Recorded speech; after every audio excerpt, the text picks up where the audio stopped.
Wabarakatuh.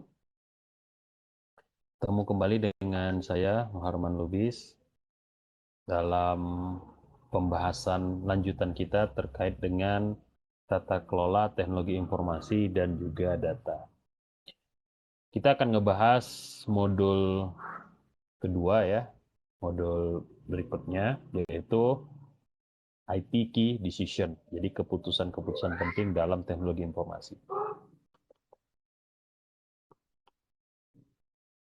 Oke, ada normatif konsep ya yang perlu kita pahami terkait dengan tata kelola, dan ini akan menjelaskan tentang karakteristik dari tata kelola tersebut ya, yang terkait dengan aturan-aturan hukum ya, transparansi, partisipasi aktif dari pegawai-pegawai ya yang menjalankannya, kemudian cepat tanggap dari mereka terkait dengan permasalahan-permasalahan yang timbul, kemudian keterbukaan ya yang muncul dari dalam sendiri dia dan juga diakomodasi oleh aplikasi dan juga sistem yang ada di dalamnya, efektivitas dan efisiensi ya, di mana jalur-jalur birokrasi itu tidak menjadi halangan ya, atau ada mekanisme tertentu untuk nge-bypass berdasarkan konteks-konteks tertentu, akuntabilitas yang bisa dipertanggungjawabkan, dan juga orientasi yang lebih mengedepankan kebersamaan. Nah, ada beberapa skema ya dari pengelolaan, dan ini tidak terbatas hanya kepada 4 ya, ada mekanisme democratic governance ya yang tidak ikut di sini, ada juga environmental governance, tapi kita akan coba bahas 4 konsep ya normatif dari governance. Yang pertama adalah good governance ya. Good governance itu ketika suatu proses itu dilakukan untuk memanage ya sumber daya publik, dan ada garansi, ada jaminan bahwa realisasinya itu mengedepankan hak-hak ya dan tanggung jawab yang esensiali bebas daripada praktek-praktek kecurangan, penyalahgunaan, dan juga korupsi yang tentunya tadi terkait dengan rule of law.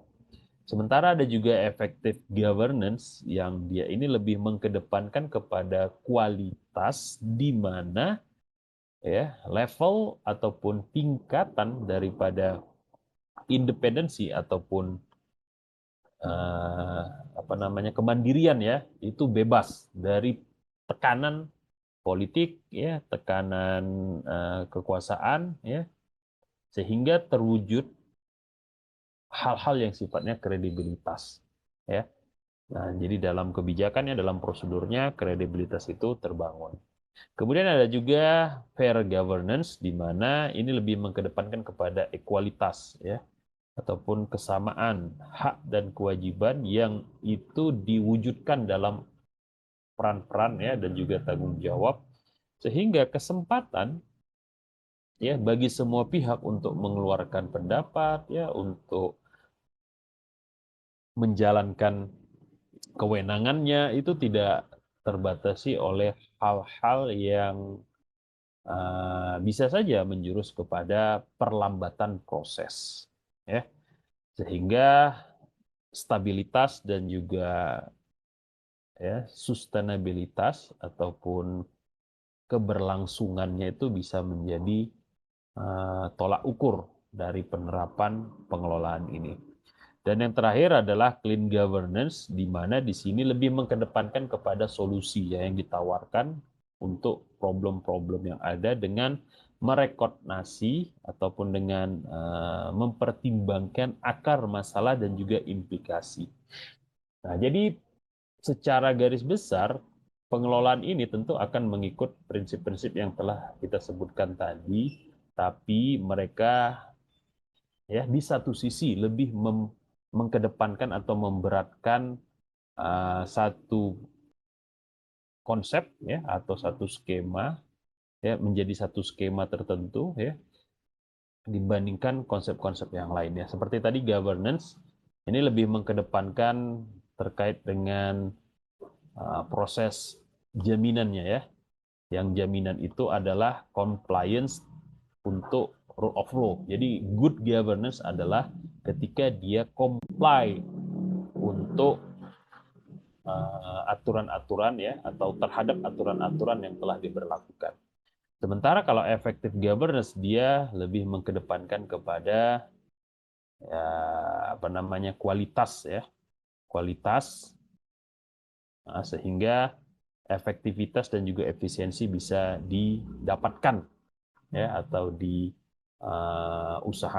Sementara kalau fair governance ini lebih kepada orientasi stabilitas ya dan juga sustainabilitas sehingga yang dikedepankan di sini adalah konsensus ya, konsensus atau orientasi kebersamaan antara pihak-pihak yang terlibat ya stakeholder ataupun stakeholder dari suatu perusahaan.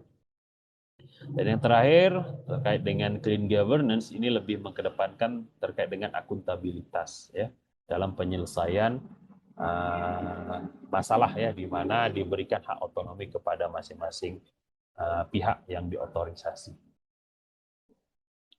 Oke, ini satu masalah ya yang bisa menjadi studi kasus kita terkait dengan pengelolaan. Ada Kementerian X ya, kita katakan saja.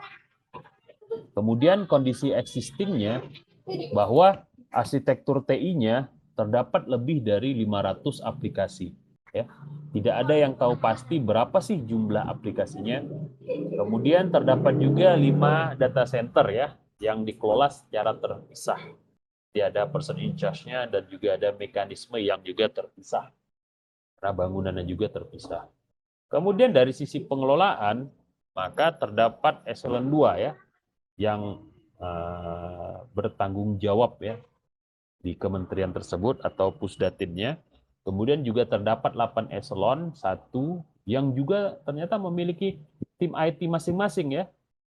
Eselon 3, jadi dilimpahkan kepada eselon 3. Kemudian budgeting di masing-masing eselon 1, ya, tiap eselon 1 dapat mengeksekusi inisiatif TI masing-masing berdasarkan keperluannya. Jadi bikin aplikasi untuk ini, dan mau tidak mau pasti akan ada redundansi.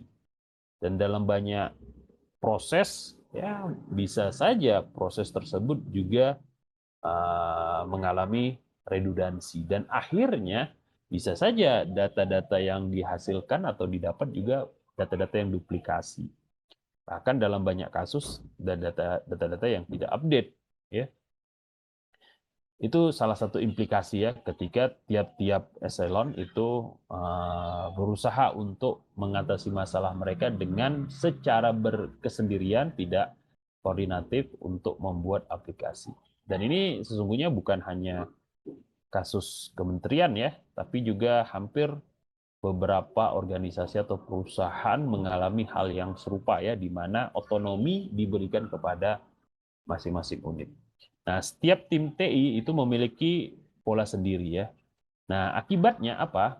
Bisa kita breakdown ya dari 2 masalah ya.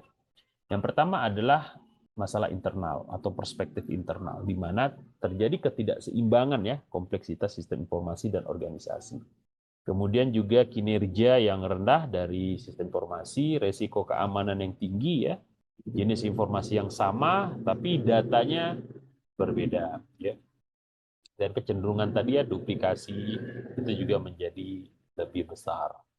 Kemudian eksternal perspektifnya bisa kita lihat dari perizinan yang rumit karena tidak adanya integrasi antara satu aplikasi dengan aplikasi yang lain sehingga seringkali ya untuk mengaksesnya ya kita harus melakukan proses koordinasi yang agak panjang ya, berliku-liku minta izin akses ini, minta izin akses itu dan seterusnya. Jadi banyak pintu. Ya, sehingga ya kadang-kadang bisa saja overlapping ya satu izin dengan izin yang lain. Kemudian komunitas bisnis merasa tak terbantu ya, pemerintah sebagai stopper. Harusnya pemerintah tugasnya seperti itu gitu. Kemudian KSP tak bisa mengandalkan data kementerian untuk pengambilan keputusan presidennya. Akhirnya ya proses decision making juga jadi terhambat dan seringkali data satu dengan data lain tidak update atau bahkan dalam banyak kasus parsial. Oke, itu salah satu masalah yang sering terjadi. Sekarang kita coba pikirkan ya, apa sih yang harus dilakukan?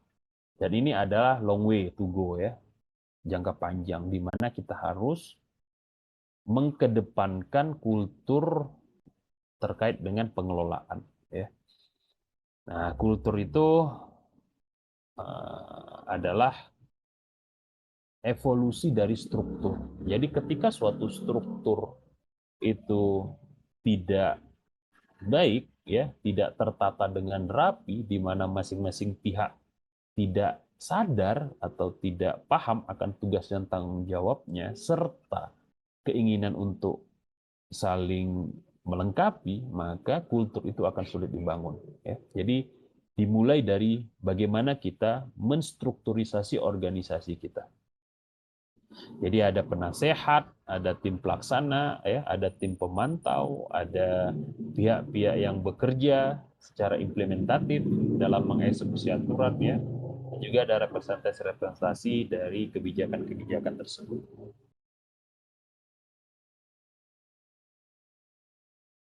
Kemudian kita sekarang masuk ke ranah keputusan, ya, keputusan dalam pengelolaan. Nah, keputusan itu akan ditentukan oleh secara umum 4 hal, ya. Yang pertama adalah keputusan yang sifatnya arsitektur.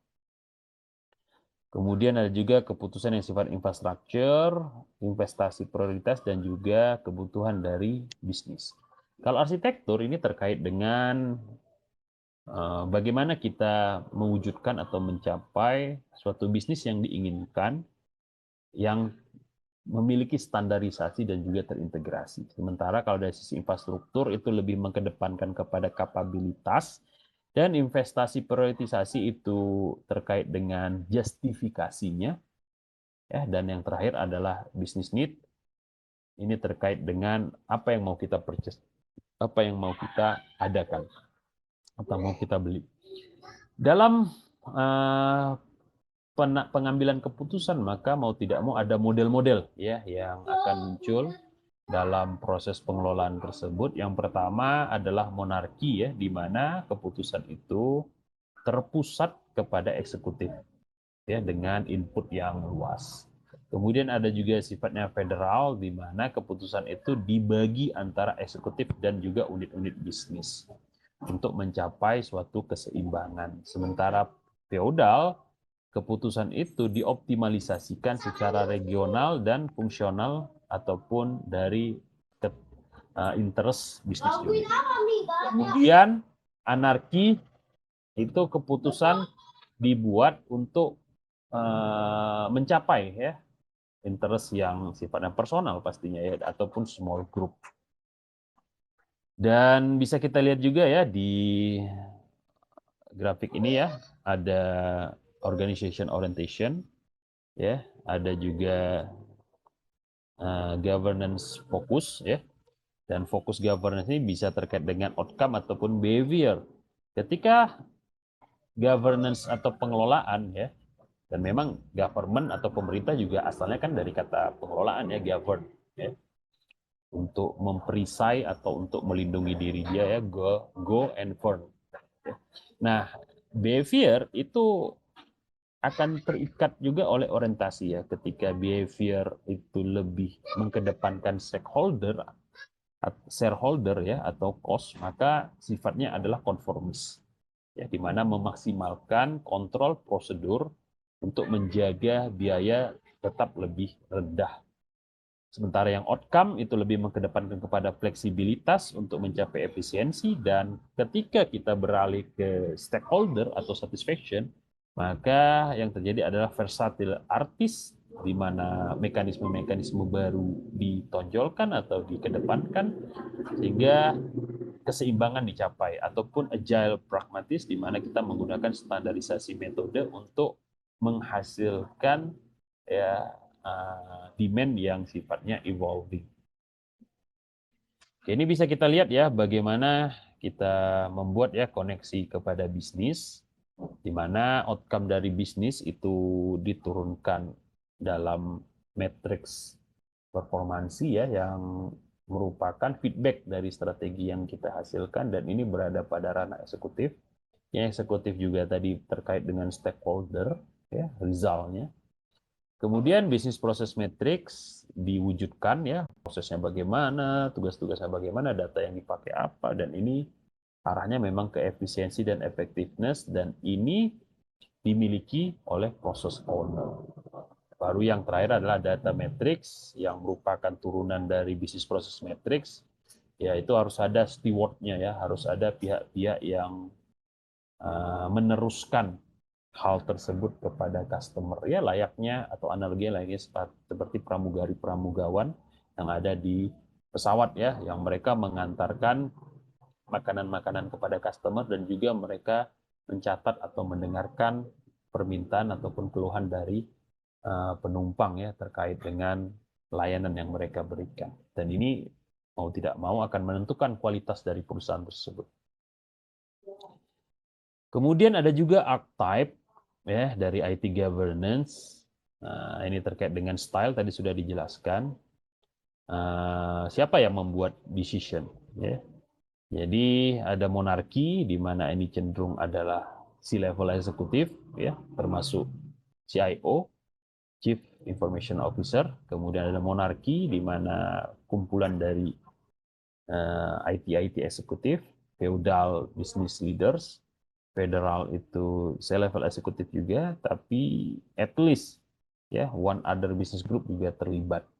Kemudian ada duopoly, IT eksekutif, dan juga at least one other business group. Kemudian anarki, is individual business process owner ataupun end user-nya.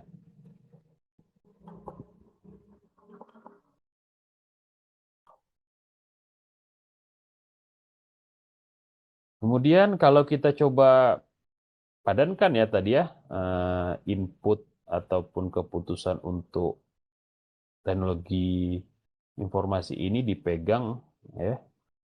Bisa kita lihat di sini ya, CXO level eksekutif itu bisnis monarki, kemudian IT monarki itu adalah corporate IT, feudal itu adalah process owner ya, federal itu hampir semuanya ya.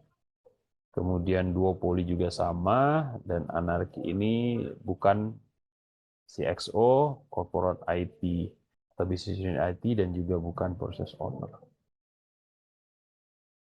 Ini tidak lanjutnya ya, lebih detailnya ketika kita ngomongin archetype, siapa atau peran atau struktur apa yang memegang peran dan tanggung jawab. Dan struktur ini juga memang punya pakem ya, tetapi kita bisa menyesuaikan pakem tersebut ya. Analoginya seperti misalnya formasi dalam sepak bola ya, di mana ada 11 orang ya, yang mau tidak mau pakemnya adalah ada kiper ya, satu yang mungkin tidak bisa diganggu gugat ya, karena tugas dia membolehkan dia untuk memegang dengan tangan.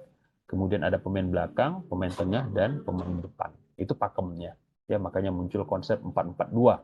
Ya, satu ya nggak dihitung ya. Karena apa? Karena memang itu sudah tugas sentral atau tugas yang spesial. Nah, 4-4-2 ini bisa kita atur ya, bisa kita sesuaikan jumlahnya. Bisa jadi 3-5-2 ya, bisa jadi 5-3-2 ya, dengan memfokuskan ke area mana, apakah tengah, belakang, atau depan. Namun dalam banyak kasus ya, mekanismenya juga bisa berubah ya, formasi ini juga bisa bertambah ya. Seperti misalnya ketika kita menjadikan ya satu orang berada pada posisi sebagai playmaker, sehingga format menjadi 4-3-1-2 ya. Atau ketika kita menjadikan libero ya atau sweeper ya berada di belakang pemain belakang ya, atau sebagai garda terakhir, ataupun malah dia menjadi libero sehingga dia bisa atau membolehkan dia untuk naik ya, sehingga menjadi formasi misalnya 3-1-4-2 ataupun 2-3-2-3-3-2 misalnya ya, dan lain sebagainya. Itu jadi mempengaruhi bagaimana proses data tadi atau bola tadi berpindah dari satu kaki ke kaki lain sehingga menghasilkan tujuan atau mencapai tujuan. Dan dalam penerapannya juga bisa dinamis ya. Ketika misalnya dalam satu waktu ya, seperti misalnya dalam konsep total football di mana pemain depan bahkan bisa jadi pemain belakang ya, saling switching, atau mungkin dalam kasus tertentu nanti bisa berubah peran ya, ya interchangeable, yang awal dia pemain depan kemudian jadi pemain belakang. Nah, begitu juga dalam struktur organisasi. Ya, maka bisa perannya jadi ganda ya, bisa perannya itu diinisiasikan dalam ad hoc ya, suatu perlembagaan yang muncul dan ada masa aktifnya gitu.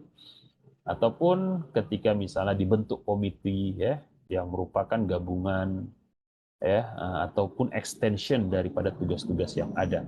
Ya, jadi itu beberapa contoh ya dalam formasi atau dalam struktur organisasi di mana kita bisa membuat komite ya, kita bisa membuat board ya, kita bisa membuat konsil, kita bisa membuat ad hoc yang akan memiliki fungsi-fungsi yang berbeda.